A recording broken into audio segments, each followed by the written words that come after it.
You begin with the assumption that knowledge guarantees truth. You take your conclusions as reliable because they feel coherent, ordered, and internally consistent.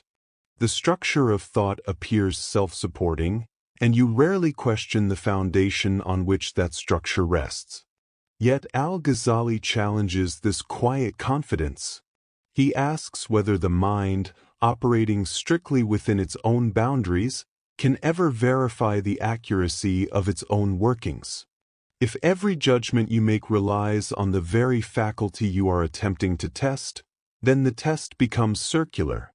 You measure the mind with the mind and name this measurement certainty. You now encounter the first opening.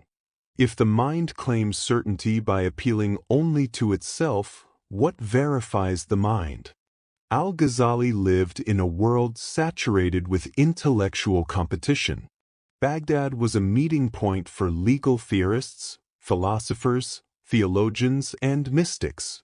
Each group offered its own method for arriving at truth, and each insisted that its technique was the most reliable.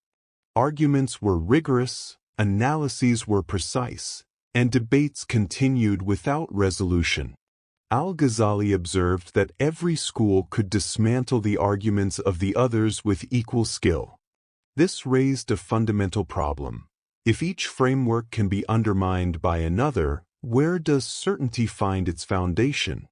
The crisis began when Al-Ghazali realized that the sources of knowledge might not be trustworthy. Sense perception can err. Reason depends on premises it cannot prove without invoking itself. Memory reshapes events according to hidden expectations. He saw that the mind can construct the appearance of clarity even when its foundations are unstable. This recognition did not create emotional distress. It produced intellectual sobriety. If the mind cannot guarantee its own reliability, then certainty must arise from something deeper than mental operations. At this point, the question intensifies. If all the tools of knowing can deceive, how does one confirm anything at all? You now turn toward the instrument you rely on most, reasoning. Reason organizes, compares, separates, and synthesizes. It structures your understanding and allows you to move from one thought to another in a coherent way. But reason depends on axioms, principles accepted without proof. These foundational assumptions cannot be justified by logic because they are required for logic to function. Al-Ghazali recognized this limitation early. Rational systems can be internally consistent yet still fail to reflect reality. Consistency is not certainty. Thus another gap appears. If reason cannot validate its own foundations, how can it claim authority over truth? Al-Ghazali shifted attention from logical structures to the conditions of the knower. He observed that knowledge is shaped not only by evidence but by the state of the one perceiving it. Desire, fear, preference, and attachment distort the judgment long before thought begins. You believe you are assessing reality, but you are often confirming what you want to be true. For Al-Ghazali, the heart, understood as the center of inward awareness, acts as a mirror. A clear mirror reflects accurately, a distorted one cannot.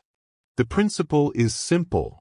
The quality of knowledge depends on the clarity of the knower. And so another question arises. If bias shapes perception, how do you perceive without bias? Doubt, for Al-Ghazali, was not an obstacle but a method. It was the discipline through which false certainty dissolved. You normally resist doubt because it unsettles your sense of stability. Yet, genuine inquiry requires suspending the assumptions that make you comfortable. You begin to notice that your resistance to doubt is itself a symptom of attachment. You want your current worldview to remain valid because it supports your identity. Al-Ghazali used doubt not to reject knowledge, but to purify it. Only what survives rigorous questioning deserves trust. This leads to a deeper inquiry. If certainty appears only when assumptions fall away, what remains when all assumptions are removed? As you continue following Al-Ghazali's path, a new layer of understanding appears. Logic is powerful, but its reach stops at the boundaries set by its own premises.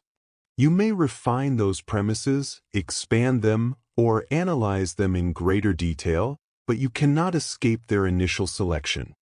Al-Ghazali noted that philosophers often assumed the validity of their principles before constructing their systems. Their conclusions depended entirely on those initial assumptions. This means that the authority of reason is conditional, not absolute. You now see that any logical framework, no matter how elegant, remains inside the circle drawn by its foundations. If the circle is flawed, the entire structure becomes unreliable. Thus, the inquiry sharpens. If every system depends on its premises, who examines the premises themselves? You now encounter a deeper tension. The mind tries to study the mind, yet it cannot step outside itself to gain an independent view. Every observation is filtered through the same instrument that is being examined. Al-Ghazali recognized this self-referential loop. It is not a flaw in intellect. It is the inherent limitation of a system studying itself from within.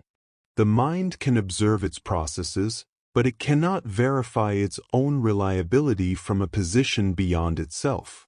Once you understand this boundary, you stop expecting the intellect to deliver absolute certainty. Instead, you begin observing the ways the intellect constructs the appearance of certainty. And once again, a question emerges. If the mind cannot verify itself, where does verification come from? Al-Ghazali eventually concluded that certainty does not arise from argument but from a transformation in the knower.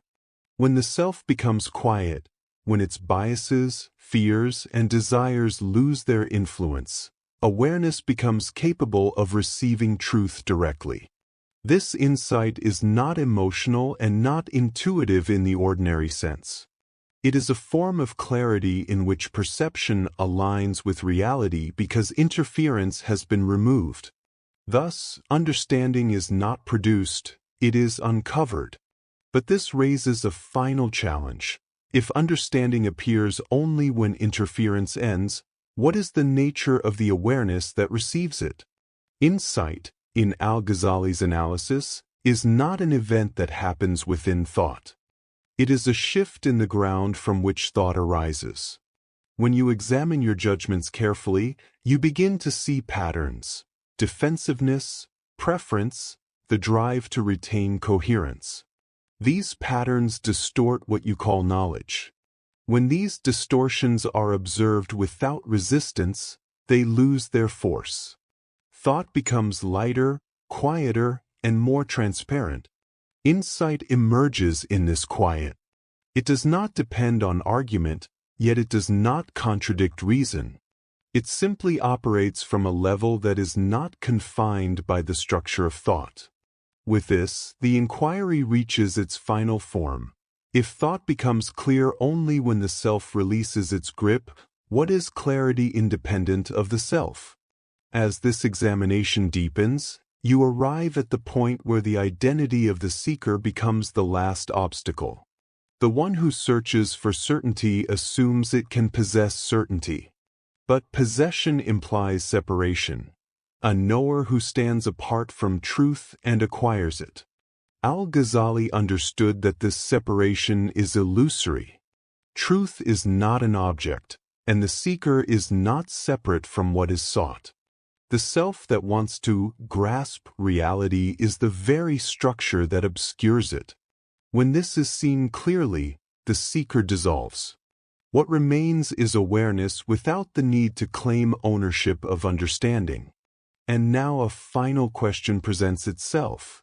If the seeker disappears, who recognizes the truth that remains? When the self ceases its demand for certainty, the mind becomes still. It no longer attempts to force clarity, defend conclusions, or stabilize its worldview. Thought continues to function, but it no longer tries to justify itself. Awareness observes without interference.